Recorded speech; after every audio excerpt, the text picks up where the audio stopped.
পোশাক সরে যাওয়ায় বলিউড অভিনেত্রী জ্যাকুলিন ফার্নান্দেজ আবারও সামাজিক মাধ্যমে আলোচনার কেন্দ্রে। এবার নতুন সিনেমা ওয়েলকাম টু জঙ্গলের যুগনি গান ঘিরেই তৈরি হয়েছে নতুন বিতর্ক।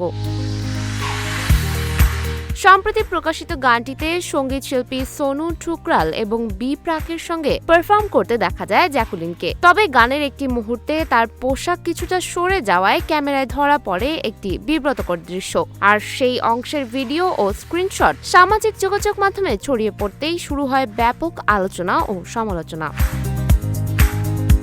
কেউ এটিকে অনিচ্ছাকৃত দুর্ঘটনা হিসেবে দেখছেন, আবার কেউ নির্মাতাদের বিরুদ্ধে ইচ্ছাকৃত প্রচারের অভিযোগ তুলছেন। অন্যদিকে অনেকেই শিল্পীর ব্যক্তিগত মর্যাদা রক্ষার আহ্বান জানিয়ে এমন ভিডিও ছড়িয়ে না দেওয়ার পরামর্শ দিয়েছেন। বিতর্কের মধ্যেই দ্রুত পদক্ষেপ নেয় সিনেমাটির নির্মাতারা। জানা গেছে, সংশ্লিষ্ট দৃশ্যটি সম্পাদনা করে ব্লার করা হয়েছে।